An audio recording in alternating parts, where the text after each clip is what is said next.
지내셨어요? 네. 한 5분의 1밖에 잘 지내셨다고 대답을 안 하셨어요. 다른 분들은 왜 불편하셨어요? 왜 잘 못 지내셨어요?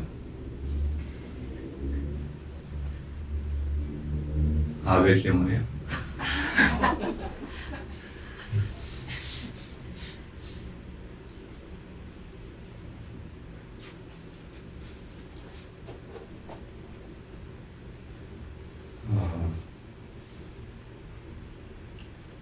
어떤 코미디언이 시골에서 107살까지 사신 어떤 할아버지하고 이야기를 하면서 이 연세 되도록 살아오시느라고 그동안 싫은 사람도 만나고 미운 사람도 만나고 나를 헐뜯는 사람, 힘들게 하는 사람, 해치려고 하는 사람, 그런 사람들 무수히 만나셨을 텐데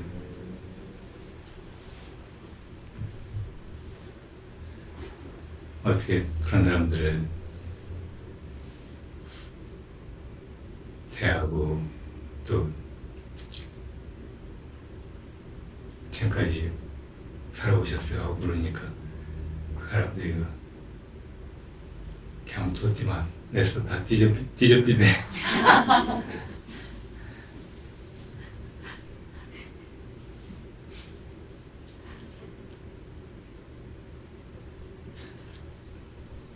아내가 미운 사람이어도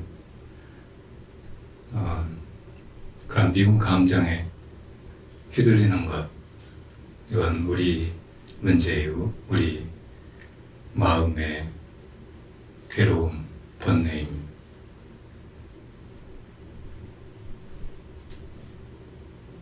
세상에는 이런 미움이나 갈등, 애증이 난무하죠. 언제 우리가 그런 얽힘에서 벗어날 수 있겠어요? 죽어야 조금 벗어나는 것 같지만 죽음은 다음 생으로 이어지는 길목일 테고 그 기나긴 생사길에서 내가 나로서 살아간다는 일이 항상 나 아닌 것들, 다른 사람, 나와 경쟁하고 나를 짓밟고 해치려고 하는 사람들과 보내는 그런 시간이고 그런 고통이 우리 살아가는 인생에 어쩌면 제일 무거운 짐일지 모릅니다. 부처님께서도 이 세상의 문제를 세상의 법으로, 진리로 풀 수 없어서 마음 속에서 이 모든 갈등이나 문제의 그 해결을 이루시려고 출가하시고 성도하신 거예요.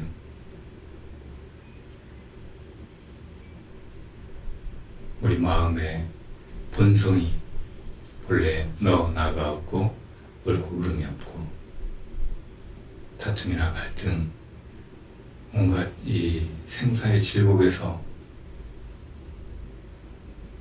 언제나 벗어나 있는, 그래서 참으로 평온하고 안락하고 행복하고 자유로운 자리여서 그것을 열반이라고 하고 그 열반의 길을 우리에게 가르쳐 보이신 것입니다. 우리가 세상을 살면서 세상에서 어떻게 해볼 수 없는 문제, 가도 세상이 별로 나아질 것 없고 좀 좋아지는 것 같아도 그것이 나에게 별반 큰 해답이나 행복을 가져다 주지 못하는 것 같은 느낌이 들 때 우리는 밖으로 향하던 마음을 안으로 돌이킬 필요가 있어요. 우리가 밖을 보는 순간 내 안과 밖이 나뉘고 나와 남이 나뉘고 옳고 그르는 것이 보이고, 그리고 그 12분별 속에 내 마음이 휩쓸려가면서 결국은 크나큰 고통이 우리에게 오기 때문입니다. 그래서 참으로 이 세상에 좋은 승이 될 만한 사람, 세상 사람들에게 이렇게 살아야 된다, 혹은 저 길로 가야 한다 하고 가르칠 수 있는 사람은 자기 안에서, 자기 너머에서, 온갖 12분별 너머에서 그 해답을 얻은 사람입니다. 세상에도 통용되는 법이나 어떤 통념의 체계, 도덕 기준 같은 것이 있어요. 그렇지만 그것은 영원히 사람들 다 이 온갖 12분별과 고통으로부터 건질 수 있는 것이 아니고, 그래서 그런 속죄 너머에서 참으로 우리를 열반에 이르게 하는 진제의 길로 가는 것이, 우리가 이 생사의 길에서 괴로움을 넘어선 그 해답을 찾고 또 세상에도 어떻게 나아가야 하는지 그 바른 방향과 목적지를 일러주는 길이 될 것입니다.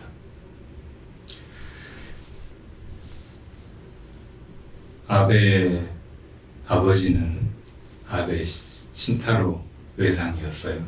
그리고 그 외조부는 기시노부스케라고 하는 그날 만주국의 어떤 실세 정치인이었다고 합니다. 나중에 일본의 총리가 되기도 했고,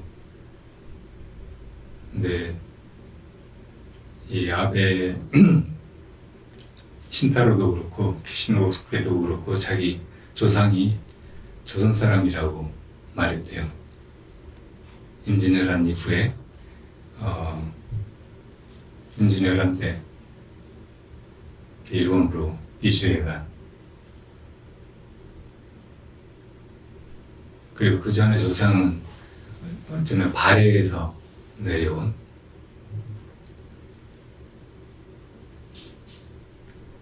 근데 이 기시노부스케가 만주국에 있을 때 만주 군관학교에 들어가서 기시노부스케와 각별한 인연, 뭐 사제 인연인지 무슨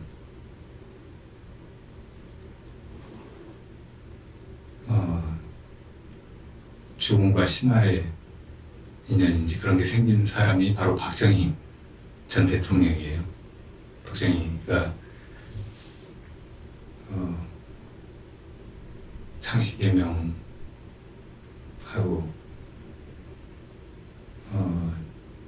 원래 학교 선생님이다가 다카키 마사오라는 이름으로 일본 천황의 견마, 개나 말처럼 충성을 하겠다고 혈서를 써서 바치고 합격해서 들어갔는데 만주 군관학교였거든요. 그리고 이 두 사람의 인연은 나중에 해방이 되고 박정희가 대통령이 되고 일본하고 한일협정을 1965년 체결할 때도 그 전에 그런 깊은 인연, 이것이 연고가 되었다고 할 수 있어요.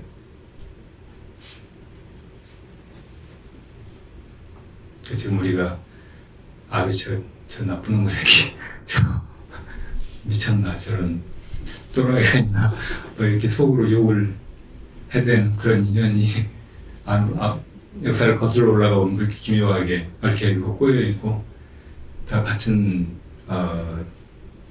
족속의 사람들인 거예요. 백제 수많은 유민들이나 혹은 통치 계층이 일본으로 건너가서 일본의 시대층이 되었다고 사가들이 다 얘기하고 있잖아요. 그리고 우리 민족도 한반도 애초부터 있었던 게 아니고 다 저 고구려 고조선의 역사를 거슬러 올라가 보면 북방 동이 쪽이었고 그 종족들이 저 유럽 쪽으로는 핀란드나 헝가리 같은 데도 가서 나라를 세웠고 터키, 투르크 제국을 건설하기도 했고 몽고 제국을 이루기도 했고 그리고 중국 북방에서 중원을 넘보기도 하고 어떤 데는 제패하기도 하고 했던 이 민족의 주된 그 흐름이 한반도에 와서 지금 이렇게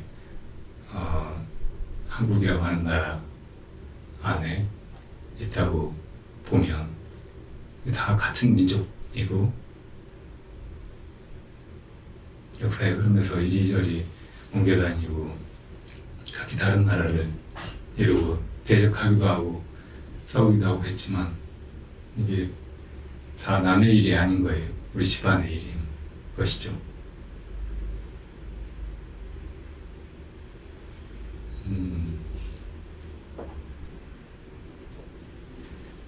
삼국유사 고구려 분기인가 그 뒤에 보면 원래 고구려의 시작은 고죽국에서 비롯되었다고 나온답니다. 고죽국은 옛날 중국 우리 상고사에 하은주가 있잖아요. 어느 나라 말에 상나라라고 하는 작은 제국이 있었어요. 그 상나라에 왕이 죽고 그 두 아들이 있었는데 원래 왕위를 부군이 둘째 아들한테 물려줬어요. 그 둘째 아들 이름이 숙제고 첫째 아들 이름은 백이었어요. 그런데 작은 아들이 형한테 왕위를 자꾸 양보했어요. 형도 내가 할 수 없다고 아버지 요원이 있는데 하고 양보하고 둘이 서로 양보하다가 왕위에 나아가질 않고 있었는데 그때 이제 주나라가 생겨나가지고 주의 문왕이 주나라를 일으켰고 그 아들이 무왕이었는데 무왕이 이제 이 백이와 숙제가 상나라의 그 왕위를 계승하려고 하니까 그때 강태공 여상을 제후로 임명해서 이제 여러 나라를 통합해서 주를 건국하고 세력을 확장하려고 하던 차에 이 백이와 숙제를 이제 죽이려고 했어요. 백이와 숙제가 그 야심으로 그 왕실을 넘보고 또 어진 사람들을 죽이는 것은 신하의 도리가 아니라고 했어요. 그래서 이제 더 화가 나서 이 주의 무왕이 두 사람을 죽이려고 했는데 그때 강태공이 말렸어요. 군자를 죽이는 것은 도리가 아니고 훗날에 후환이 있다고. 근데 이 백이와 숙제는 정통성이 없는 바르지 않은 나라의 녹봉을 먹을 수 없다고 두 사람한테 이제 무왕이 벼슬을 주고 녹을 주려고 했는데 그걸 거부하고 수양산에 들어갔어요. 그리고 그 수양산에서 고사리나 캐먹고 살았어요. 나중에 다른 이 무왕의 세력 안에 들어간 신하가 찾아와서 여기 수양산에 고사리는 주나라 것이 아니냐고, 왜 고사리는 먹느냐고 하니까 이제 아무것도 안 먹고 굶어서 죽었대요. 근데 이 고죽국이 바로 고구려의 땅에서 먼저 있었던 나라라는 거예요. 그래서 고구려가 생겨났다는 거예요.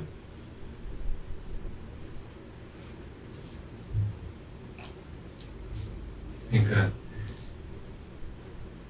고대로부터 태평성대 사망오제 시대가 끝나고 나서 이 동북아 쪽에서는 서로 싸워서 힘센 사람이 더 넓은 땅을 차지하고 나라를 만들고 다른 작은 나라들 통합해가고 하면서 그렇게 전쟁과 살육의 역사로 사실은 이렇게 흘러왔어요. 뭐 불과 얼마 전까지 세계대전이 2차례나 있었고 후적은 전쟁은 수없이 있었고 우리 민족도 그런 전란 속에서 계속 시달려 왔으니까 고대만 그런 전쟁 역사가 진행되다 끝난 게 아니고 인류사는 온통 그런 권력 쟁탈의 역사하고 소수 통치자들의 권력욕을 위해서 많은 사람들, 인민, 백성의 목숨과 피땀을 희생시킨 그런 역사였다고 할 수 있겠죠. 그런 속에서 그런 욕심으로부터 초연하고 또 의리라든지 도리를 중시한 사람들은 대체로 다 희생당하거나 배척되거나 그런 권력투쟁의 틈바구니에서 밀려났어요. 그러니까 우리에게 어떤 인간적인 도리라든지 또 인생의 뭐 도나 혹은 진리나 이런 거창한 고차원적인 것이 있다고 해도 그런 것이 이 세상의 흐름 속에서 사람들의 탐진치 앞에서는 무력하고 끊임없이 패배할 수밖에 없었던 것이 인류사라고 말할 수 있겠죠.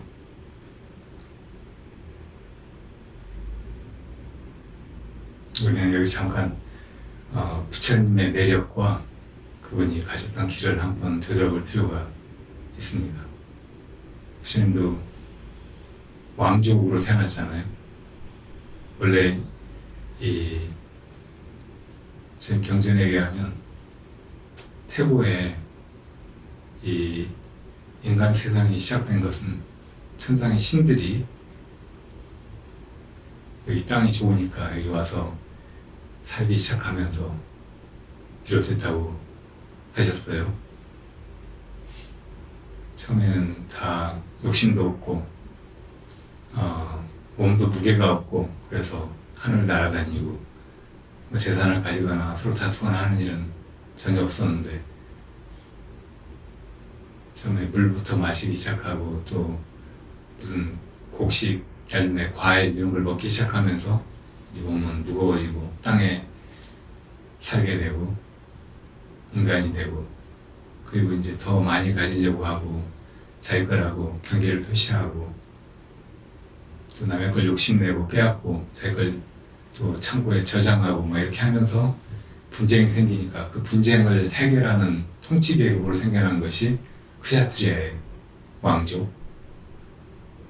그래도 이제 그 부처님 조상들이 나라를 다스려온 역사를 보면 상당히 평화롭고 태평스러워요. 근데 재밌는 게 상고대 연구한 어떤 학자가 얘기하는데 인도의 부처님 처음에 조상 중에 다누라자라고 하는 왕이 있대요. 근데 그 다누라자가 단군이라는 거예요. 라자가 왕이라는 말이거든요. 인도 산스크리트어로 다누라자, 단군, 단왕. 다누라자가 바로 부처님의 조상이었다는 거예요. 그러니까 석가족하고 우리 민족하고 뭔가 연계가 있고 우리가 어쩌면 같은 동족일지 모른다는 그런 얘기들은 많이 있었거든요. 그러니까 같은 옛날 고조선 단군의 족속들이 한쪽은 인도로 내려가고 또 한쪽은 동부가 이쪽으로 갈라져 나왔다고 말할 수 있는 거예요. 아까 헝가리, 핀란드, 터키 이런 나라의 말들도 보면 다 한국하고 같은 어순이에요. 비슷한 말도 많아요. 심지어는 저 아메리카 인디언들도 말이 비슷하고 아즈텍 문명을 이루었던 멕시코의 원주민들 말도 비슷하고 에스키모들의 말도 비슷하고 다 같이 주어, 목적어, 동사 이로 순의 말을 쓰는 사람들이에요. 어쨌든 이 부처님도 우리와 같은 우랄 알타이어를 쓰는 그런 쪽의 왕족이었는데 부처님이 원래 성이 고타마였잖아요. 근데 고타마를 뜻으로 번역하면 능인이란 말이에요.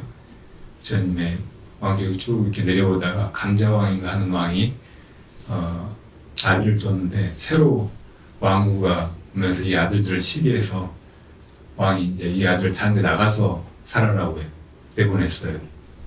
근데 이 아들들이 나중에 왕이 이제 걱정돼서 멀리 와서 찾아보니까 너무 좋은 나라를 세워서 잘 다스리고 있는 거예요. 그래서 우리 아들들 참으로 능력이 있고 어질구나 하고 찬탄한 말이 능인이에요. 이게 이제 본으로 고타마고, 그래서 고타마가 성이 된 거예요. 부처님 그 석가족에. 그래서 부처님 원래 고타마 시탈타였잖아요. 근데 부처님은 왕의 그 업을 물려받아서 크샤트리아 가문에서 왕이 마땅히 해야 할 일, 이 세상을 널리 잘 다스리고 또 좋은 국가를 이루어서 그 안에 백성들이 태평성대를 이루고 살아가게 만드는 그런 일, 이것이 한계가 있다는 것을 일찌감치 아셨어요. 그보다 더 중요한 우리 본분의 일은 이 생로병사의 괴로움을 벗어나는 일이라는 것을 아셨어요. 그래서 왕의 그 오를 그런 기회를 포기하고 사문의 길로 들어선 거예요. 원래 이제 계급적으로 보면 브라만 계급이 있었어요. 종교의 계급이고 정신적으로, 영적으로 사람들을 가르치고 다스리고 하는 그런 계급이죠. 크샤트리아 계급보다 더 위에 있는 거예요. 근데 그런 브라만 집안에 태어나서 브라만으로 살아가는 사람들도 종교적인 여러 가지 일을 하고 나중엔 집을 나와서 오직 그 진리를 구하는 일에 여생을 보내고 했거든요. 그런 사람들 브라마나라고 했어요. 그런데 부처님 같이 브라만 계급은 아니지만 출가해서 도를 구하는 사람들 사마나라고 한 거예요. 사문. 부처님은 그런 사문이 된 거예요. 크샤트리아 계급의 그 소명을 놔두고 정말 모든 사람들의 진정한 행복을 구해서 그 길로 나서셨다는 말이에요. 거리가 불자로서 부처님이 가셨던 그 길을 따라가려고 한다면은 너무 우리 집안이라든지 계급이라든지 혹은 나라 이런 틀에 너무 매여서 세상을 보기보다는 결국 이 세상을 중생들이 다 같이 고통당하고 있는 생로병사의 세계라고 봐야 해요. 그리고 그 속에서 싸우고 이기고 더 많이 차지하고 권력이나 돈이나 혹은 알미나 지식이나 이런 것들에 어떤 가진 계급이 되려고 하기보다는 그것들을 다 놓아두고 참으로 가치 있고 참으로 모든 사람들에게 베풀어서 다 이롭게 할 수 있는 그것을 얻기 위해서 길을 다 버리고 떠날 수 있는 사람들이 되어야 한다는 말씀이에요. 진정한 도심이고 불심이라고 말할 수 있습니다.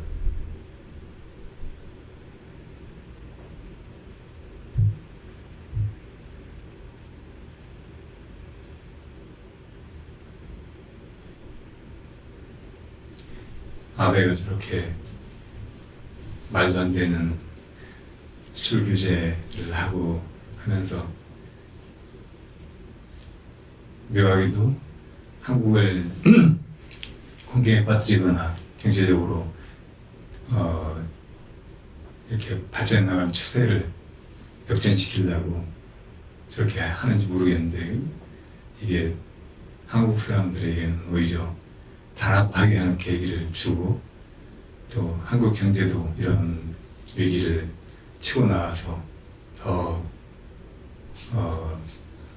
자리 잡고 성장하고 진정한 선진국 혹은 세계 리더로 잡을 수 있는 그런 기회가 되고 있다고 많은 사람들이 말하잖아요.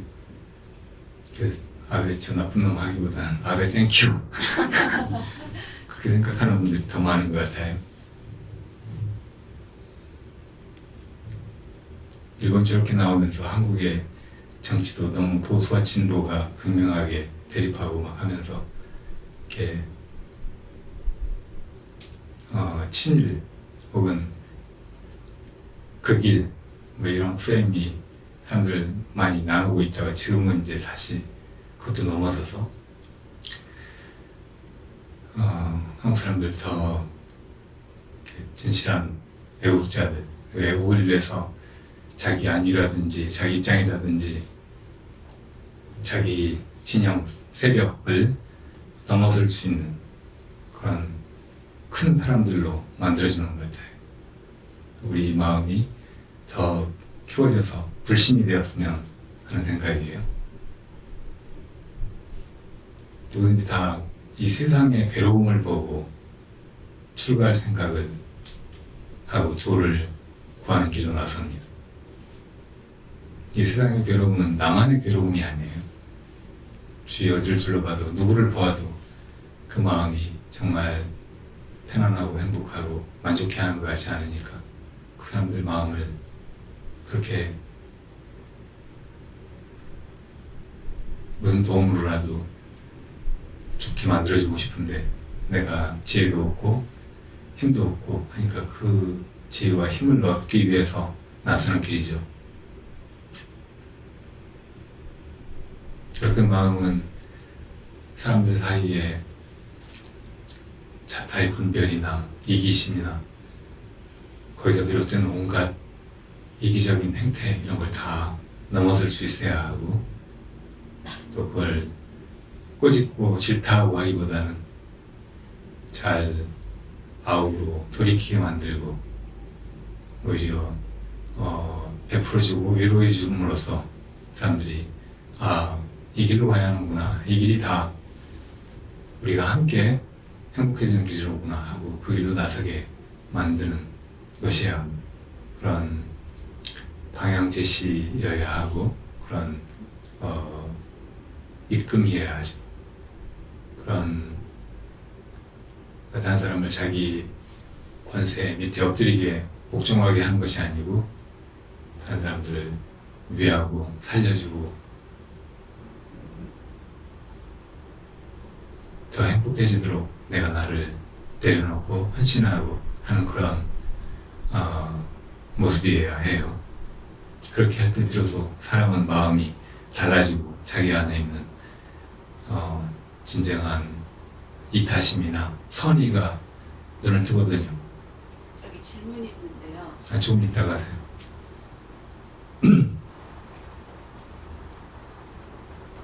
그래서 우리는 부처님 마음을 깊이 이해하고 그런 길로 나아가면서 조금 자기한테 피해가 오거나 손해를 입거나 혹은 다른 사람으로부터 비방과 불신을 당한다고 해도 의연하게 나아갈 수 있어야 합니다.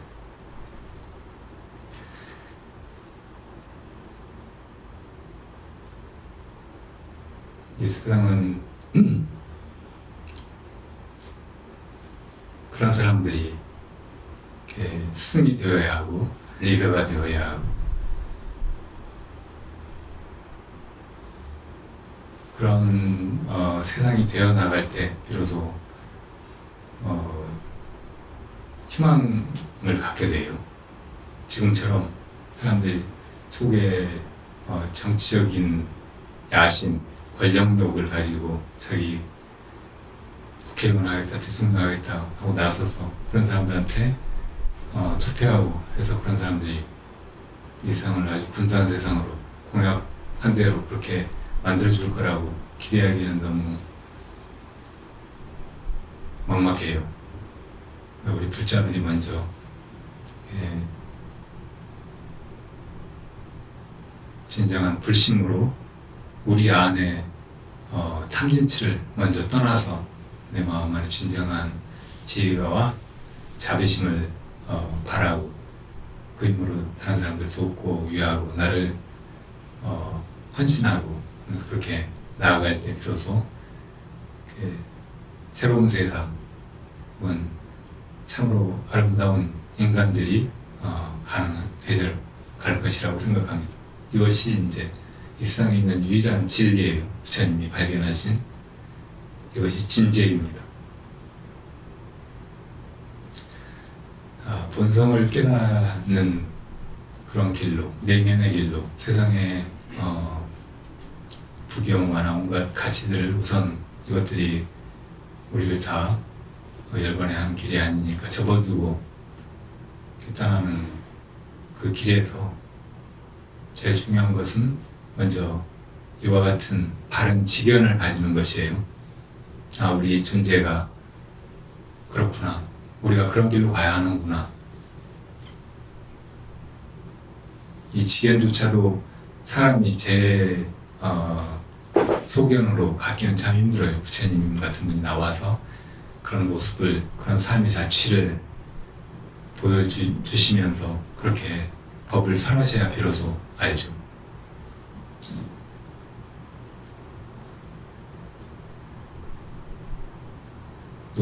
누구든지 다 타고나면서부터 이기심이 있고 자기가 중요한 줄 알고 자기가 남들보다 더 많이 가지거나 앞서 나가거나 더 잘 나가거나 더 높은 자리에 있어야 행복하다고 착각하고 살아가는 존재들이잖아요.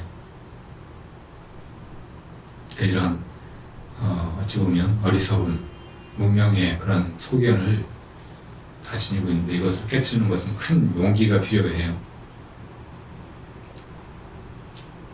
그런 용기조차도 내기가 힘드는데 부처님 같은 분을 뵈면서 또 그렇게 살아가는 분을 가까이서 모시고 접하고 뵙고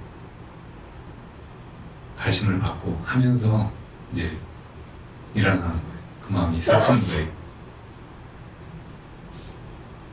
언제나 우리가 그런 길로 가고 있다는 것을 잊으면 안 됩니다. 그리고 그 마음을 강하게 이렇게 해야 돼요. 그냥 언젠가 그런 마음이 나겠지 하고 막연히 기다리기보다는 용맹한 그런 마음이 필요합니다. 지금까지는 내가 이기적으로 그것이 내 행복의 길인 줄 알고 살아왔지만 이 마음을 내가 탁 떨치고 일어서야 되겠다. 그리고 정말 사람다운 삶을 부처님이 가셨던 그 길로 가는 그런 삶을 살아야 되겠다고 하는 결단이 필요해요. 수없이 많은 옛 구도자들이 다 그렇게 큰 결단 끝에 그 도의 일에 들어서고 단박에 그 도를 이룬 예를 우리는 수없이 찾아볼 수 있습니다. 옛날에 운문종에 덕산 밀원이라고 하는 스님 밑에 처진이라고 하는 제자가 있었어요. 근데 어느 날 포행을 나갔다가 크고 무서운 개한테 쫓겨서 그 두려움이 말할 수 없어요. 물려 죽을 것 같고.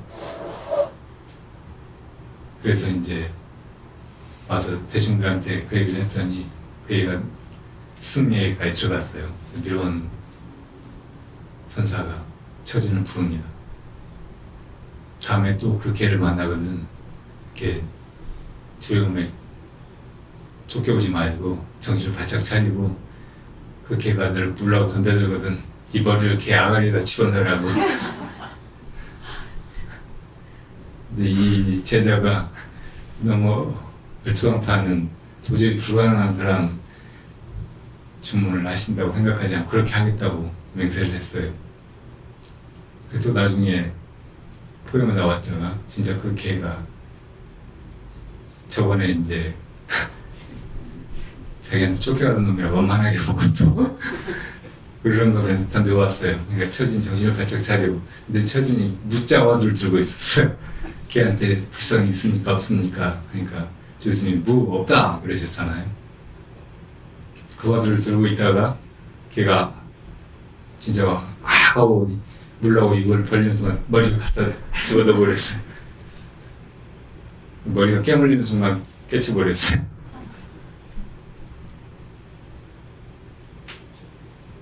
이런 믿음이나 용맹심이 필요하다는 말씀이에요. 우리가 자기가 가진 거 다 버리기는 쉬워도 자기를 버리기는 어렵습니다. 네, 정말 신심이 나고 용맹심이 말했을 때는 그렇게 할 수 있어요.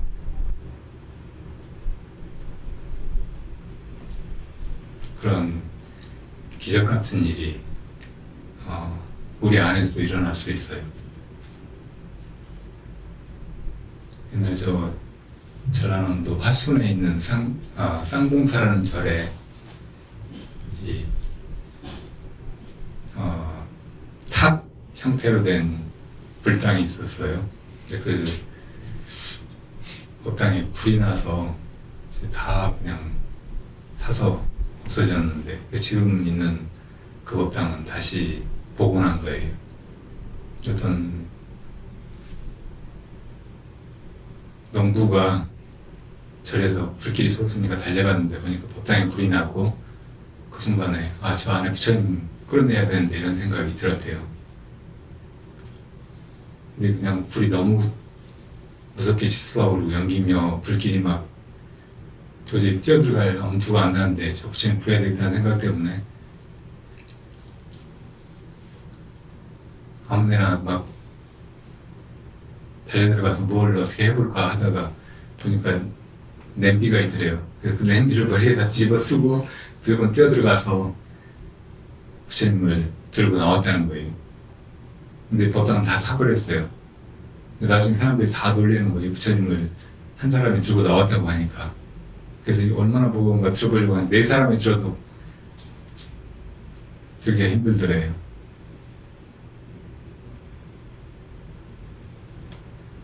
이 부처님의 가피나 혹은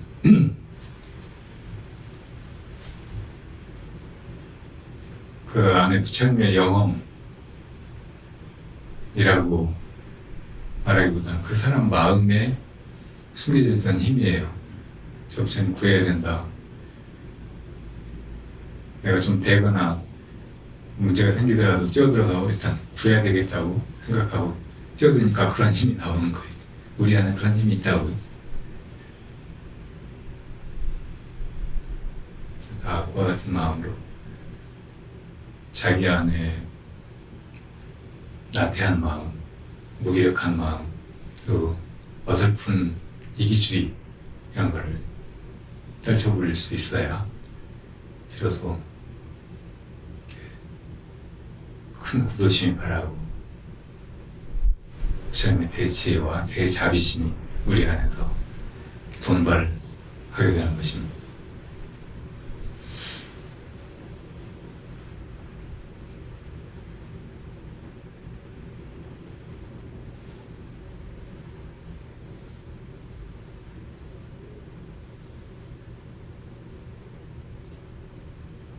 많은 사람들이 한국의 미래에 대해서, 미래라기보다는 지금 한국이 이렇게 성장해오고 구분이 일어나고 있는 것에 대해서 자부심을 가지고 또 큰 희망을 가지는 것 같아요. 이런 희망이 저 고대로부터 지금까지 이렇게 수없이 많은 나라가 생겨나고 사라지고 왕조가 일어서고 패하고 이렇게 온 그런 과정에서 다 권력 투쟁의 역사일 뿐이고 소수 통치자들의 야심에 수많은 사람들의 인명과 노고가 희생되어온 그런 역사였다고 하면 이제 그것을 극복하고 우리 모두가 다 진정한 내면의 행복을 향해서 함께 나아가는 불구도를 막 이루어가는 그런 나라에서 이렇게 먼저 각성한 사람들이 되기를 저도 소망합니다. 많은 예언에 한국에 무수한 도인들이 나오면서 한국이 세계를 패권으로 군사력이나 경제력으로 지배하는 나라가 아니고 교화해 나가는 그런 나라가 될 것이라고 했어요. 여러분들도 다 그렇게 여러분 안에 있는 참으로 숭고하고 아름다운 그런 마음을 펼쳐내서 먼저 이 세상의 선각자가 되어서 다른 나라의 사람들도 이 세상의 모든 인간들도 모든 중생들도 다 우리를 따라오는 그런 세상을 만들어갔으면 하는 생각입니다. 너무 근시안적으로 또 지금까지 내가 보아오던 그런 눈으로 세상과 이 인류의 역사를 보지 말고 우리가 지금 각성하고 우리의 갈 길을 바르게 자각한다면 지금 몇천 년의 인류 역사가 흘러오는 동안 참으로 암울하고 수없이 많은 생명들이 났다가 제대로 살아보지도 못하고 억울하게 그렇게 죽어간 그런 시간이 아니라 이제 정말 좋은 세상이 되어갈지도 모른다는 생각이 되어가게 만들어야죠.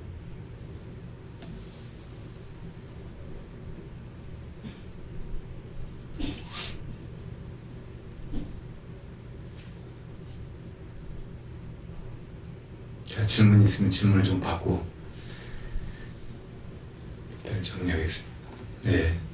그 스님이 아베 얘기를 하셔서 근데 이제 그 아베 여주가 11개인이라고요. 아베가 배우의 국민회의라는 배우 일본 회의. 네. 네. 일본에 일본인가 그게 있다고 이제 그러는데 전에 그 뭐 일본회인가 그 배우에는 또 생장의 집이라는 게 있어서 그 생장의 집에 대한 그거를 인터뷰한 책을 읽은 적이 있거든요. 네. 근데 이제 저 같은 경우에는 88년도에 제가 이 비즈니스 하던 그 업종에서 웰라 스튜디오에서 근무하는 아가씨가 있었어요. 그 헤어샵에서 스튜디오 독일 웰라 스튜디오 저기 때 그 아가씨가 언제 이제 제가 일산 살 때인데 일산 집에 와가지고 자기가 어떤 조직에 붙들려 가가지고 거기서 겪었던 얘기를 하는 거예요. 근데 생장의 집 그걸 읽어보니까 그 아가씨가 붙들려 가서 있다가 빠져나온 데가 생장의 집이었더라고요. 일본에서 그랬대요? 한국에도 조직이 있더라고요. 그래가지고 거기 한 번 붙들려 가면 가족과 모든 관계가 끊어져 버린다고 하더라고요. 그러면서 이제 자기가 겪었던 얘기를 굉장히 심각하게 했어요. 그리고 그렇게 하면 이제 거기서 만약에 끝나면 걔를 집어다가 바로 아프리카나 뭐 어디나 선교사로 보내버리는 거예요.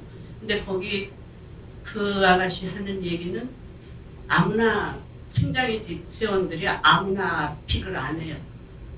그 중에는 뭐 서울대, 연대 막 막강하게 잘 나가고 있는 네. 학생들을 픽을 해가지고 완전히 가둬놓고 세뇌를 시켜버린대요.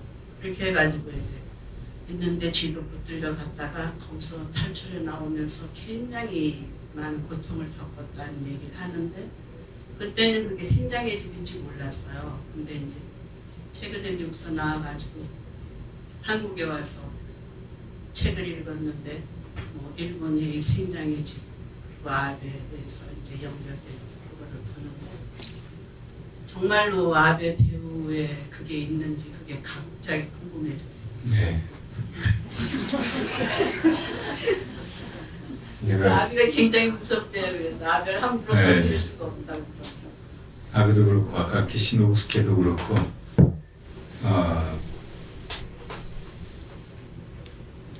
우리 근대 역사만 봐도 수없이 많은 중요한 사건들이 정말 지금 우리가 역사에서 보고 배운 대로 그렇게 이루어졌을까 의심하게 만드는 것들이 많아요. 우리와 관련된 역사도 그렇지만 세계 역사 전체가 사실은 지금 우리가 아는 것과 다른 무서운 그런 음모 세력에 의해서 좌지우지 되고 있는지도 몰라요. 1884년인가 94년인가 갑신정변 있잖아요. 네, 94년이에요. 84년. 네. 갑신정변의 주역들이 찍은 사진이 있어요. 갑신정변이 3일 천하였잖아요. 3일 동안 이제 뭐 여러 가지 그 상당히 진보적이고 혁명적인 그런 이제 공약 같은 거를 발표하면서 어쨌든 이제 정권을 장악했어요. 그렇게 쭉 갔으면은 한국이 훨씬 일찍 그렇게 개방되고 선진화되고 민주화되고 근대 국가로 자리를 잡았을지 몰라요. 근데 이 사람들이 찍은 사진에 보면 다 이 목기 속에다 이렇게 하고 사진을 찍고 있어요. 김웅지, 박영용, 신채호 막 이런 신채호도 포함되나? 막 그런 사람들이 다 이게 무슨 사진 같아요? 이거 보면 뭐 생각나요? 나폴레옹이 이렇게 하고 있는 사진 생각나잖아요. 나폴레옹이 이렇게 찍은 초상화가 있어서 왜 저렇게 하고 있을까 이제 추측이 많았고 어떤 사람들은 나폴레옹이 위병이 있어서 배가 아프니까 항상 이렇게 하고 있었다고 그러잖아요. 근데 그런 사진이 의외로 중요한 인물들이 굉장히 많아요. 이렇게 하고 찍은 사진이 히틀러도 있고 스탈린도 있고 또 미국의 그 건국의 주역들 워싱턴이나 제퍼슨이나 뭐 이런 사람들도 다 있고 심지어는 김일성, 김정일, 김정은 다 있어요. 근데 이게 무슨 신호 같지 않아요? 이게 옷 속에다 이렇게 손을 끼워놓고 있는 게 예사로운 포즈는 아니잖아요. 사람들이 일상적으로 하게 된 포즈가 아니란 말이에요.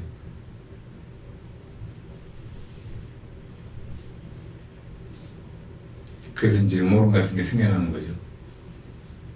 한국 우리가 기억하는 현대 역사의 굵직굵직한 사건들도 다 사실은 전말이 완전히 밝혀진 게 아니고 다 미궁 속에 있어요.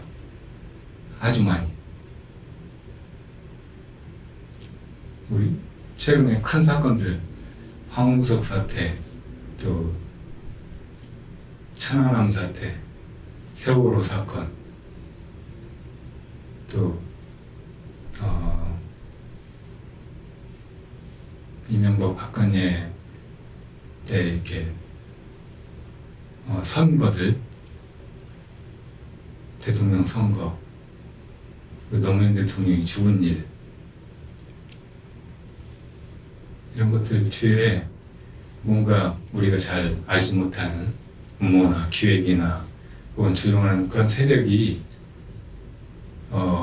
있지 않을까 이런 의심을 많은 사람들이 해요. 특히 이제 기존의 언론들이나 겉으로 드러나 있는 정치인들의 이야기 말고 네티즌들이 주로 막 파헤치고 하는 그런 이야기들 속에 좀 거슬러 올라가 보면 우리나라가 전쟁이 일어나고 그 전에 해방이 되고 애초에 일본의 식민지가 되고 한 이런 사건들도 다 이렇게 기획된 것처럼 보이는 그런 정황들이 너무 많이 보이는 거예요. 그러니까 원래 이제 우리나라를 일본에 넘겨주는 대신 그래서 이제 일본이 만주국을 세우고 또 중국을 침략하고 막 이렇게 하는 것을 묵인하는 대가로 미국의 이 다른 지역 태평양 연안 또 동남아 쪽에 이런 식민지를 건설하고 제국주의적인 진출을 하는 것을 서로 용인하는 그런 조약이 가스라페프트 밀약이에요. 이런 밀약 때문에 을사늑약이나 한일합방이 그냥 아무 무리 없이 이루어졌어요.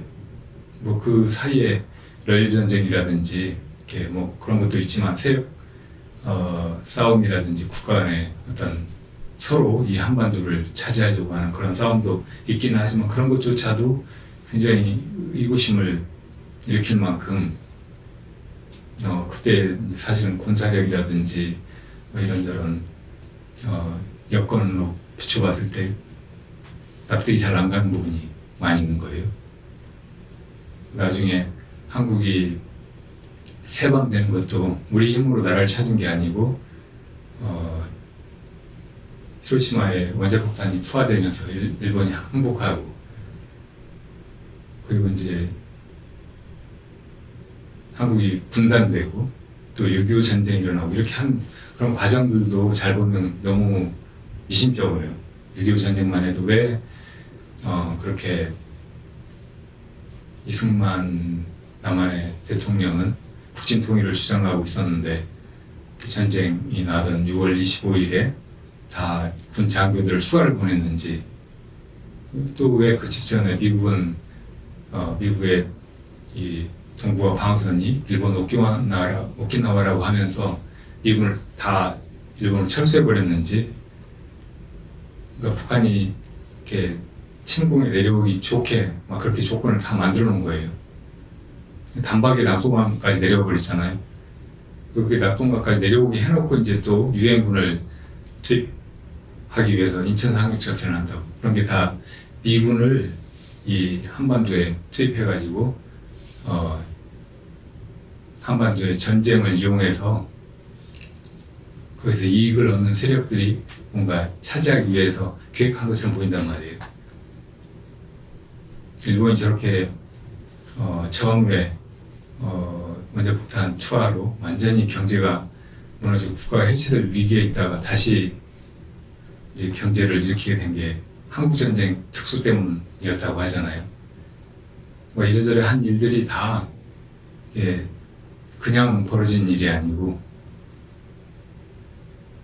정말 무서운 그런 계획을 가지고 있는 사람들이 세상을 이렇게 막 만들어가고 있는 일처럼 보인단 말이에요.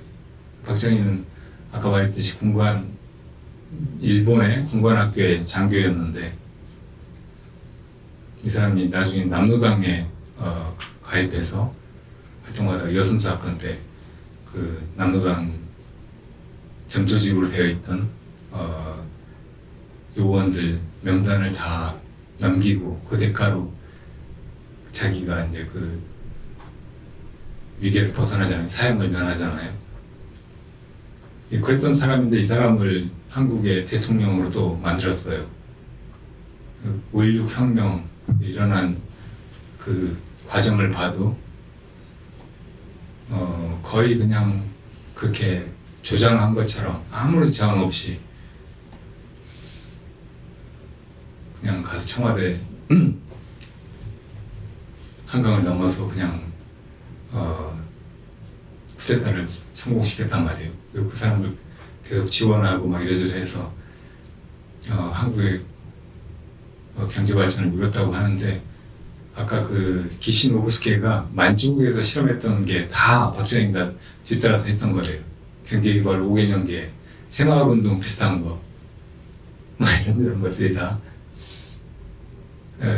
지금 와서 이제 많은 사람들이 박정희의 그런 리더십 혹은 통찰에 의해서 한국 경제가 이렇게 틀이 잡히고 성장하고 했던 게 아니고 거의 다 미국의 동북아 전략, 그러니까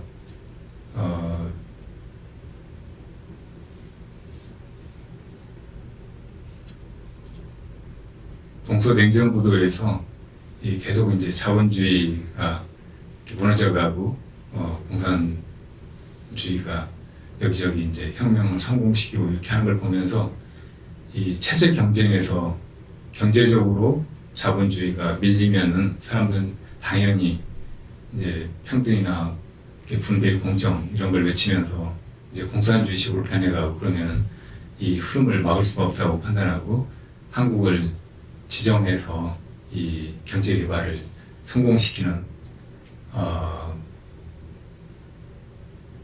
미국의 그런 경제 이론을 만든 사람이 있어요. 이름이 생각이 안 나는데 거의 그 사람의 이제 조언을 받아들여 가지고 이렇게 수출 위주의 성장을 하게 하고 해서 이제 이렇게 되었다는 거예요. 박정희가 그렇게 한 것만 해도 자기 자신의 어떤 힘으로 그렇게 해왔다기보다는 주에 이제 미국의 전략이라든지 그 전에 키시노부스케 막 이런 사람들하고 인연 속에서 이렇게 해왔다는 말이라고. 그러니까 그 사람들이 다 어떤 그 같은 조직 안에서 이렇게 한 나라의 대통령이 되기도 하고 수상이 되기도 하고 이래저래 하면서 이렇게 세계를 혹은 한국이나 일본 같은 그런 나라들을 이렇게 쥐락펴락하면서 이렇게 만들어왔다는 그런 가정 혹은 그런 이론을 세우기가 이렇게 세운다는 것이 너무 설득력이 있어요. 그러니까 그런 음모론에 빠져서 그런 식으로 세상을 보면 참 암담하고 우리 인간이라고 하는 것이 얼마나 이렇게 보잘것없고 흘러가는 강물에 이렇게 떠가는 낙엽처럼 보잘것없는 존재인가 이런 생각이 든단 말이에요. 많은 사람들이 지금 이제 그런 지금까지 우리가 배워온 역사와 다른 음모론적인 그런 세계관, 역사관으로 사실은 우울해져가고 힘들어져가고 있어요.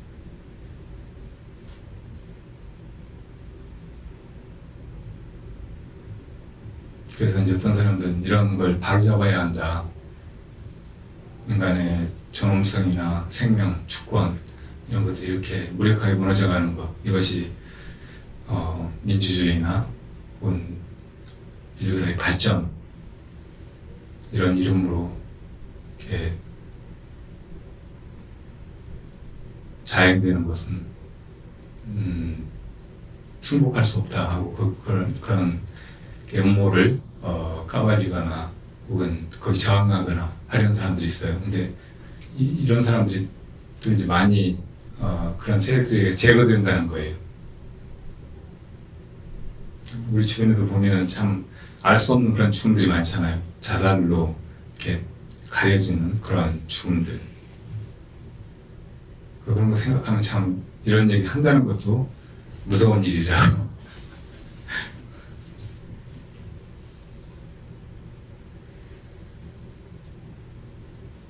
어떻게 해야 될까요?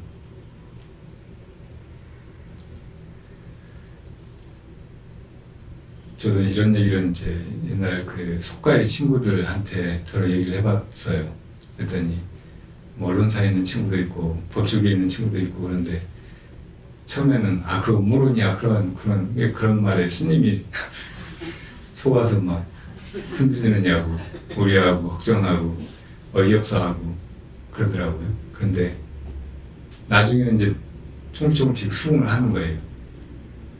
언론계에 있던 친구도 아까 그 박영묘랑 신채호가 이런 사람들 이 사진이랑 또 노무현 대통령 묘소에 있는 이 묘소 사진이 보면 피라미드 형태이고 그 돌 조각이 33조각이고 맨 위에 한 조각만 다른 색깔이고 이런 건 그냥 우연이라고 보기 너무 힘들잖아요. 미국 1달러짜리 지폐에 그런 피라미드 모양이 있어요. 눈 그려진. 옛날 그 중국 벽화 같은 데 있는 중국의 시조가 이 복희와 여화라고 해요. 이 아까 대기 숙제를 수양산에서 굶어죽게 만든 그 주나라 네, 문왕이 주나라의 그 건국자 문왕이 쓴 역이 주역이에요. 근데 그 64개 자체는 훨씬 이전에 보키씨가 만들었다고 해요. 삼왕오제 가운데 한 분이죠. 근데 이 보키씨를 중국 사람들이 시조라고 한다고. 그리고 그 보키의 부인이 그 황후가 여화예요. 근데 이 두 사람이 동굴 벽화에 많이 그려져 있는데 그 벽화에 보키는 이 기역자, 이 목공들이 쓰는 기역자, 목공이나 석공들이 쓰는 기역자를 가지고 있고 여화는 콤파스를 가지고 있어요. 근데 이 기역자와 콤파스가 결합된 이 문양이 뭔 줄 알아요? 프리메이슨 그 로고예요. 이게 또 우연이라고 생각하기 너무 황당하잖아요. 이 음모론자들이 주장하기를 이 프리메이슨, 일루미나티 이런 조직의 그 출발은 고대 혹은 그 이전부터였고 이 사람들은 이 종족 자체가 다르다는 거예요. 사람들과 우리 같은 포유류가 아니고 파충류라는 거예요. 고대 신화들이나 인류의 그 근원을 이야기한 옛 설화들을 보면 우리 단권 신화만 해도 환웅이 환인 그 하느님 제석천의 아들이었는데 땅에 내려와서 이제 곰하고 결혼해서 당군을 낳아서 이렇게 시작되잖아요. 우리가 곰 후손이란 말인가 이렇게 생각할 수 있는데 최근에 이제 그런 한국 그 상고사를 연구하는 어떤 박사님이 이렇게 자료를 뒤져서 밝힌 바에 의하면 그때 곰이 이 살아있는 곰이 아니고 이 부족마다 토템이 있었는데 곰 부족을 얘기한대요. 중국의 옛날 사료에도 곰과 호랑이라는 이름으로 어떤 사람이 뭐 제후가 되기도 하고 뭐 그런 얘기가 굉장히 많이 나온대요. 그래서 그런 곰족의 여자하고 결혼해서 당군을 낳았다는 이야기일 뿐이라는 거예요. 근데 어쨌든 다 이제 우리는 사람의 자손이라고 있잖아요. 근데 진화론자들은 우리가 다 원숭이의 자손이라고 말하는데 원숭이면 다행인데 무슨 용이라든지 뱀이라든지 도마뱀 뭐 이런 파충류의 자손이라고 하면은 굉장히 의아하게 생각할 수 있다고. 요즘에 이제 유전공학 같은 게 발전하면서 사람을 복제할 수 있다고 하잖아요. 뭐 개나 원숭이나 다 이런 복제는 성공했고 사람이 복제가 가능하다는 것이 줄기세포가 만들어지면서 입증이 됐다고. 그 사람이 엄마한테 다 태어나고 자기가 자기를 복제해가지고 자기하고 유전자가 완전히 동일한 한 개체를 만들 수 있다는 말이에요. 남자는 물론 못하겠지만 여자는 자기 난자에다가 자기 세포를 복제해가지고 수정시켜서 그걸 사람으로 만들 수 있는 거예요. 그러니까 만약에 원숭이에서 진화하지 않았다면 고대 인류는 외계에서 온 지금과 같은 어떤 유전공학이 완전히 통달한 그런 외계인들이 그 기술로 이 지상에 살고 있는 어떤 동물들한테 그런 신들의 유전자를 집어넣어가지고 인간을 만들어냈을 수 있는 거예요. 원숭이한테 집어넣거나 돼지한테 집어넣거나 그런 게 가능하단 말이에요. 과학적으로. 그러니까 사람하고 곰하고 결혼해서 인간 아들을 낳았다 이런 얘기는 심하지만 외계인이 그 유전자를 지상에 있는 포유류한테 집어넣어서 인간을 만들었다. 이건 과학적인 사실일 수 있단 말이에요. 더러는 파충류한테 집어넣을 수도 있었겠죠. 그렇게 생긴 족속이 reptilian이라는 거예요. 이 reptilian들이 이제 계속 인간을 이렇게 지배해왔다는 거예요. 이 사람들이 훨씬 인간들보다 지능도 높고 이 인류 역사의 앞뒤를 다 예상하고 하면서 그렇게 해왔다는 거예요. 이거 정말 그럴까 하고 따져들어가면 믿지 않을 수밖에 돼가는 거예요. 그러면 사람은 이제 점점 무기력하고 비참한 그런 존재로 여겨지는 거예요. 그래서 이제 이런 얘기를 듣다가 어떤 사람들이 선생님 그럼 우리가 어떻게 해야 돼요? 어떻게 살아야 돼요?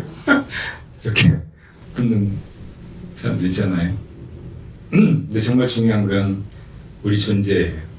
우리 존재의 본성이고 그리고 우리의 지금 이렇게 살아가는 인생 혹은 일상 이건 뒤에서 누가 조정하고 계획하고 이렇게 저렇게 한다고 해도 이건 우리 것이에요. 그 이 속에 정말 진리가 숨어 있고 우리가 그 진리를 깨달음으로써 우리 존재가 가지고 있는 이 많은 한계나 고통, 문제 이걸 벗어날 수 있다고 하면 이것이야말로 정말 이 세상에서 제일 소중한 것이에요. 이 세계를 누가 지배하고 누가 움직이게 하는가 이것보다 훨씬 더 이것이 바로 부처님의 가르침이라는 말이에요. 그러니까 우리가 그렇게 이 세계를 누가 지배하고 있는가 이걸 따지려면서 진실을 밝히려고 규명하려고 싸우다가 어디서 제거당하는 것보다는 내 본성이 무엇인가, 나가 누구인가, 어디서 왔는가, 어떻게 살아야 하는가 이런 고민을 가지고 우리 안으로 파고 들어가는 거 이것이 정말 우리가 해야 할 일이고 이런 인생이 가치 있는 인생이란 말이에요. 거기서 뭔가 결론을 얻은 사람 혹은 그 목적지에 이른 사람은 뭐 이런 세상이 이렇게 흘러가는지 저렇게 흘러가느냐 누가 이걸 다 꾸려가느냐 이런 거 하고 관계없이 모든 사람들에게 스승이 되고 모든 사람들에게 진정으로 가치 있는 생명의 길, 삶의 길이 무엇인지를 가르쳐줄 수 있단 말이에요. 그런 음모론에 의하면 부시라든지 클린턴 막 이런 오바마 이런 사람들 다 reptilian이에요. 이건 좀 이제 너무 나가는 얘기 같아서 안 믿는 사람들도 이제 많이 있기는 하지만 그렇다고 해도 어쨌든 그 사람들이 미국의 대통령이었던 게 사실이고 미국을 이렇게 패권 국가로 만들기 위해서 주위에 다른 나라들을 그 일생의 제물로 삼으면서 상당히 이기적으로 그런 정치를 하고 그렇게 했음에도 불구하고 이제 미국 사람들이 다 행복해지고 미국 사람들이 다 부자가 되고 막 그런 건 아니잖아요. 그리고 자기들이 또 그렇게 천년만년 살아가는 게 아니죠. 영원한 그런 패권 국가의 수장 혹은 세계 부나 권력을 독점해서 자기들만 누리고 이렇게 끝까지 그렇게 살아가는 존재들이 아니라는 걸 다 불쌍한 유한한 그런 인간에 불과해요. 인간이 아니라 무슨 reptilian이거나 신이거나 외계인이거나 그렇다고 해도 똑같아요. 마찬가지.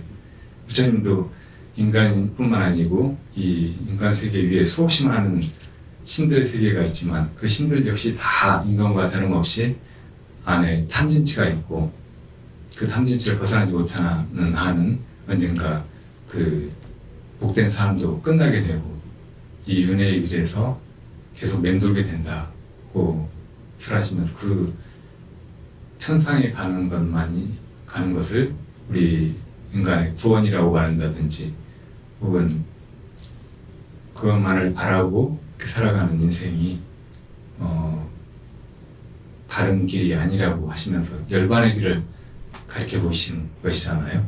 그러니까 우리가 그 길로 주님 말씀하신 열반의 길로 나아가면서 이렇게 살아가는 것만이 유일한 가치 있는 길이고 인간다운 길이고 또 마침내는 이기고 다 얻는 길이고 또 그 우리가 얻은 것들을 세상 모든 사람들과 이 세상과 우주에 회항하는 그런 길이기도 해요. 그러니까 그렇게 가면 돼요. 다 죽어요. 죽다가 이렇게 죽고 저렇게 죽고 다 죽잖아요. 그러니까 죽기 전에 우리에게 이 시간이 기회로 주어져 있다고 하는 것 이것이 얼마나 다행이에요. 이건 아무도 뺏어갈 수 없어요.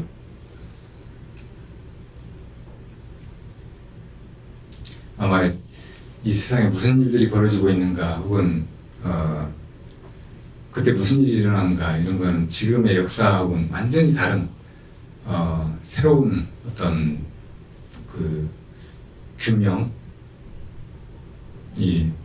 가능해질지 몰라요. 지금 과학기술이 발전해가고 있기 때문에 부처님은 이제 그 숙면통으로 과거가 어땠던가 이런 걸 보시고 인류가 처음에 이 세상에 어떻게 시작이 되었는지 어떻게 살아왔는지 이런 얘기를 하셨지만 지금 이렇게 발전해가는 과학기술의 그 속도로 봐서는 조만간에 지금까지 우리가 역사에 배운 거나 혹은 신문, 뉴스에, TV에서 보는 것과 완전히 다른 모든 사실들의 그 베일을 다 벗겨낼지 모른다고. 그렇게 했다고 해도 인간이 다 행복해지는 건 아니에요. 그렇게 하면 지금까지처럼 우리처럼 막 너무 궁금해하고 답답하고 도대체 다 사실이 아닌 것 같고 뉴스에 나오는 거나 역사책을 배운 거나 이런 미궁 속에서 살아가는 느낌은 조금 거칠지 모르지만 그렇다고 해서 우리가 다 편안해지고 행복해지고 자유로워지고 이 세상이 다 좋아지고 그런 거 아니란 말이에요. 지금 4차 산업혁명으로 이 지금까지의 인류 역사와는 완전히 다른 우리가 그전에 너무 이제 이상적이라고 생각하고 또 그러면 좋겠다고 생각했던 그런 시대가 폐질지 모르지만 그런 시대에도 인간은 여전히 고뇌하고 힘들어하고 이 삶의 혹은 세상의 의미를 몰라서 목말라하는 그런 존재일 수밖에 없어요. 그러니까 그때도 우리가 역시 할 만한 가치가 있고 해야 할 일은 자기 본성을 규명하는 그런 수행과 깨달음의 길로 가는 것뿐이에요. 지금도 마찬가지고 어느 시대에나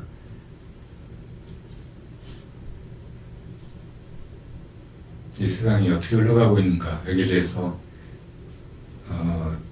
의문을 가지고 규명하려고 하기보다는 내가 누구인가? 내가 지금 이 나가 되기 전에 무엇이었는가? 내 본성이 무엇인가? 이걸 찾아나가는 것이 이 시대가 흘러가고 이 세상이 앞으로 어떻게 된다고 해도 이렇게 영원한 가치를 가지는 그런 일이에요. 분명한 것 같아요. 네. 또 질문 있어요?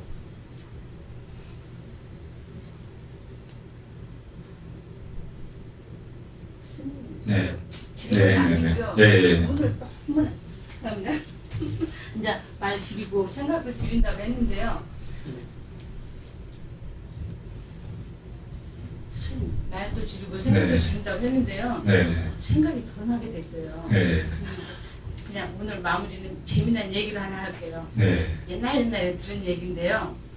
옛날에는 그 곶감을 저기 이렇게 꼬챙이다 끼워서 팔았나 봐요. 네. 그러기도 했죠. 옛날에는. 네. 근데 그 꼬챙이다 끼웠는데 그 가난한 그 아버지가 그걸 하나를 사왔대요. 네. 맛있어 보이니까 사람들도 막 네. 좋다고 하니까 사와서 보통 10개가 껴져 있는데. 네, 그래서 마누라한테 줬는데 네. 이 마누라도 처음 본 거예요. 이거 어떻게 먹는지를 모르니까 네. 생각을 하다가 가마솥에다 국을 하나를 끓였대요. 네. 곶감을 넣고. 네. 그러니까 저기 먹어보니까 네 맛도 내 맛도 아니고 네. 그렇잖아요. 이제 네. 그럴 것 같잖아요. 그러니까 이제 화를 냈나 봐요. 응? 이렇게 했냐고. 그러니까 마누라가 하는 말이 그거 꼬챙이 끼었으니까 구워 먹을 줄 알았지만 저기 자식들하고 많으니까 느리 먹으려고 국을 끓였다고.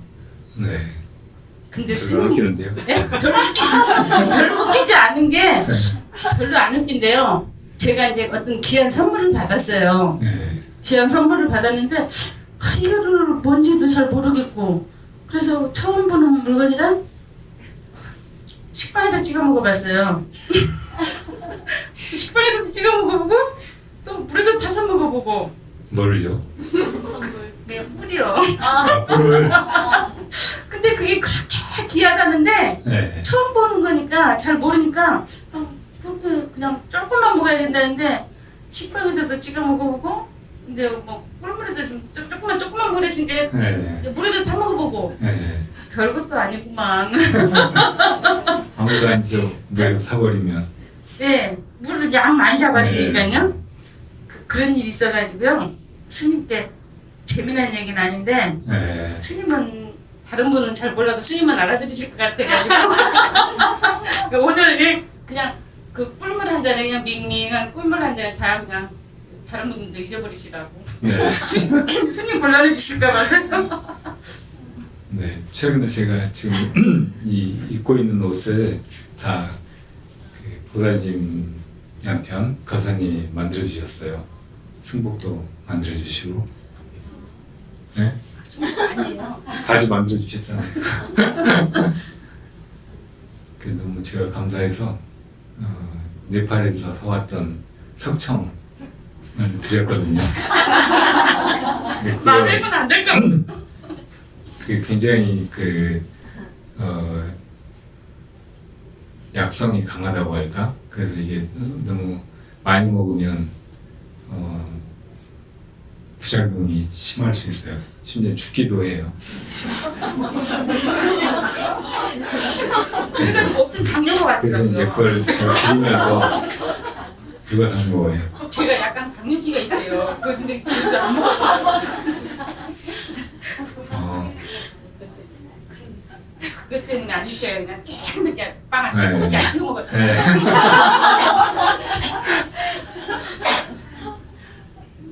그래서 그걸 이제 드린 건 너무 거사님이 또 보살님이 앉아서 계속 막 힘든 일만 하시니까 힘이 나시라고 드린 건데 너무 많이 드시고 또 탈이 날 것 같아서 조금씩만 드시라고 했더니 그 조금을 막 물 한 주전에 타서 드시고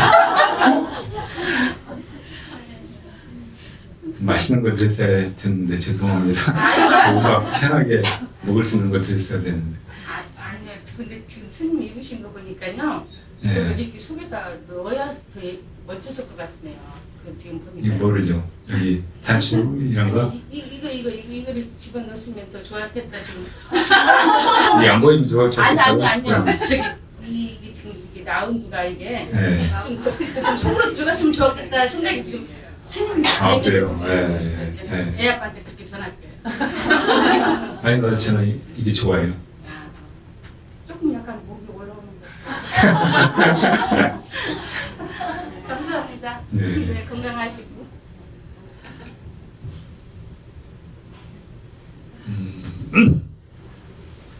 이 세상의 어떤 것의 가치는 그걸 아는 사람의 것이에요.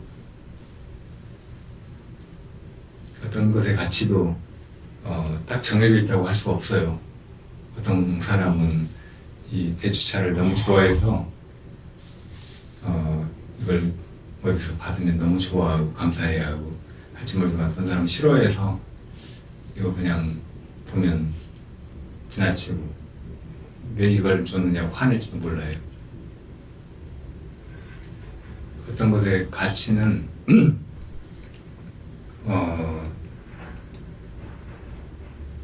그냥 이 속에 있다기보다는 거기에 대해서 가지는 사람의 마음에 있어요. 그래서 별거 아닌 것도 정말 이제 소중한 분이 주는 거라든지 나를 위하는 마음으로 나한테 준 거 이런 것에는 그 액면의 가치보다 훨씬 큰 무엇인가가 담기는 거죠. 그래서 이 부처님의 가르침도 혹은 우리 안에 이미 있는 그 불성의 가치 이것도 그걸 알아본 사람한테만 의미가 있어요. 진주 목걸이를 개한테 돼지한테 걸어주면 그냥 풀에 쳐가지고 똥속에다 밟아 이기잖아요.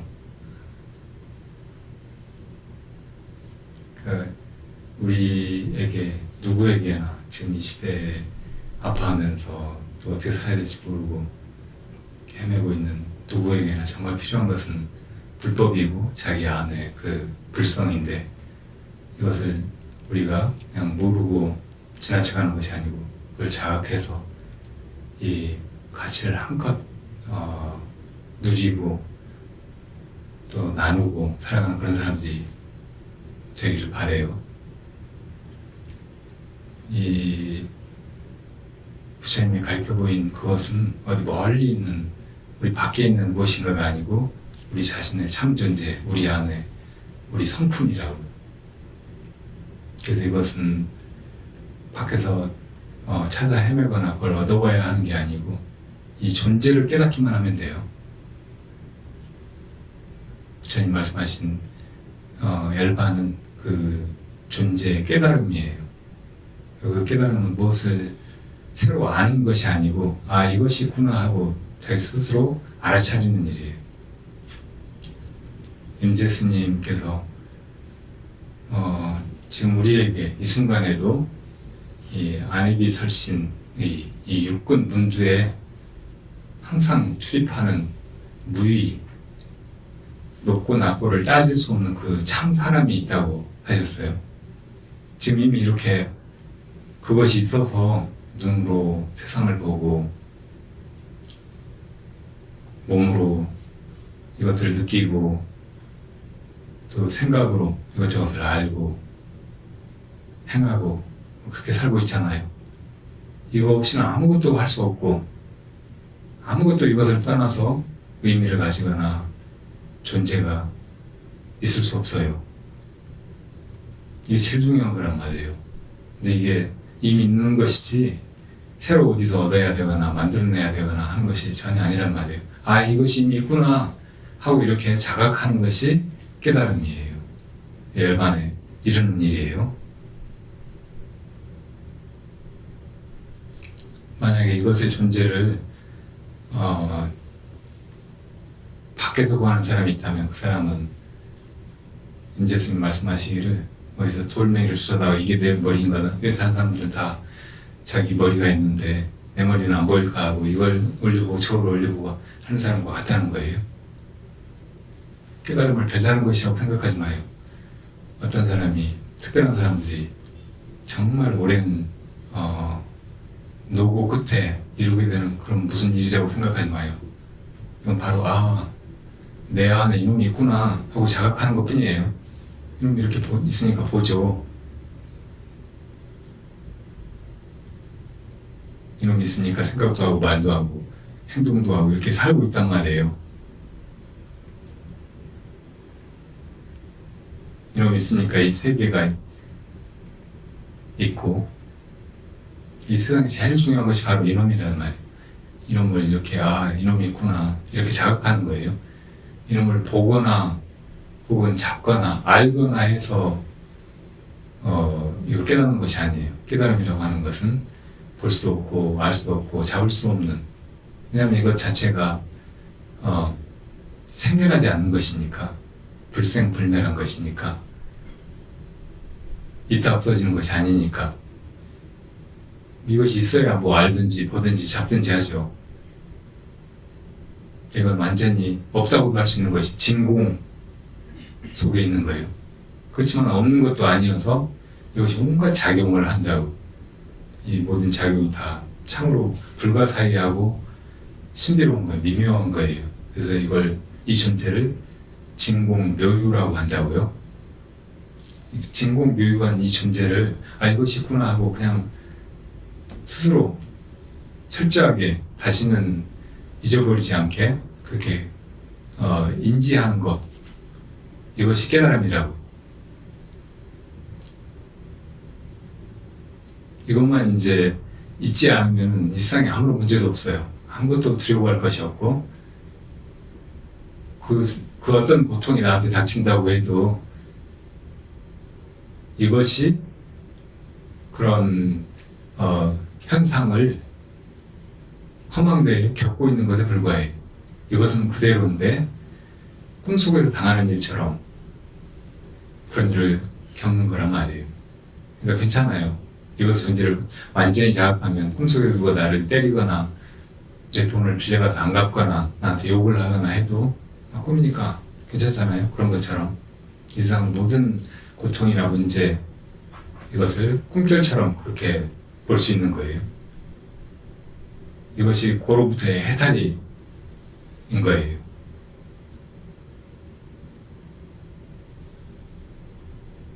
이거를 먼저 이루는 것이 이 세상에서 가장 가치 있는 일이고, 이것의 존재 자체가 이미 그러하기 때문에 그런 여러 가지 작용, 능력, 힘을 가지고 있기 때문에 다른 무엇도 거기에는 필요하지 않아요. 그러니까 이것만 깨달으면 된단 말이에요. 이것이 이미 그런 존재라는 걸 깨달아버리면 돼요. 그리고 이것을 이제 매해하지 않으면 된다고. 그것의 존재를 더 이상 놓치지 않으면 된단 말이에요. 그래서 수없이 많은 옛 스승들이 그걸 찾아서 잡으려고 하지 마라. 그러면 더 어긋난다. 그럴수부터 멀어진다. 이렇게 말씀하신 거고. 그런데 이걸 찾는 것보다 지켜가는 일이 더 어렵다. 깨닫는 것보다 잘 이것을 더 이상 놓치지 않고 거기에 매하지 않고 그걸 지켜가는 것이 더 힘들다. 이렇게 말씀하신 거예요. 이게 더 중요한 거예요. 우리 삶은 이것을 계속해서 증험해가는 그런 과정이어야 돼요. 아, 이것이 이렇게 하는구나. 이런 자각이 더 이상 사라지지 않고, 아, 이거 이렇게 해나가는 과정일 뿐이어야 된단 말이에요. 그러면 아무 문제가 없어요. 인생 모든 고통이 다 해결된 거고, 나는 모든 두려움이나 아픔이나 슬픔에서 다 자유로운 존재가 된 거예요. 그렇게 살아가면서 주위 사람들도 그 일로 이끌어 주어야죠. 그런 자각을 이루게 그걸 가르쳐 보여야 되는 거예요. 그것뿐이에요.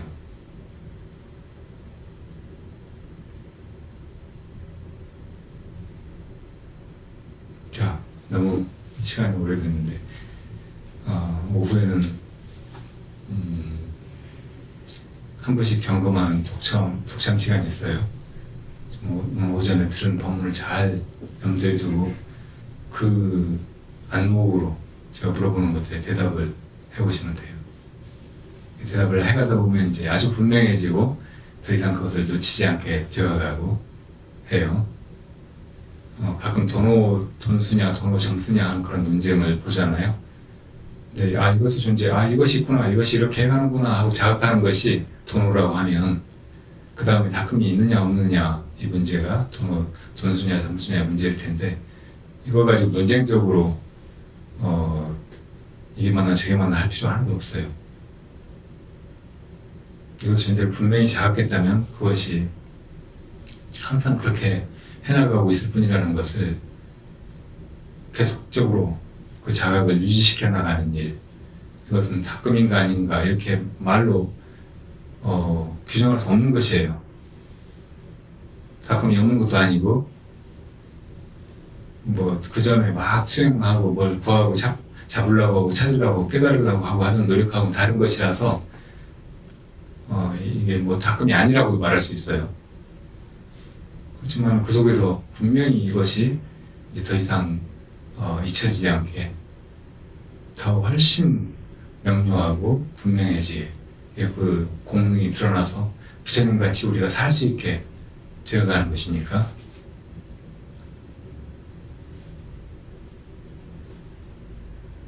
오직 우리가 해야 될 일은 그것을 먼저 자각하고 그다음에 그걸 잘 놓치지 않고 확인해 나가는 일뿐이라고 말할 수 있어요. 자, 이따가 독참 시간에 또 뵙도록 하고, 독참 들을 필요 없는 분들은 여기서 그냥 그것을 잘 자각하면서 같이 참선하시면 돼요. 참선은 거기에 동참하는 거예요. 바로 그 자리에. 이미 우리가 거기 있지만 거기서 나와서 헤매고 있다고 착각하고 실제로 우리 마음이 그렇게 밖에 나와서 헤매니까 그 자리로 다시 되돌아가는 일이에요.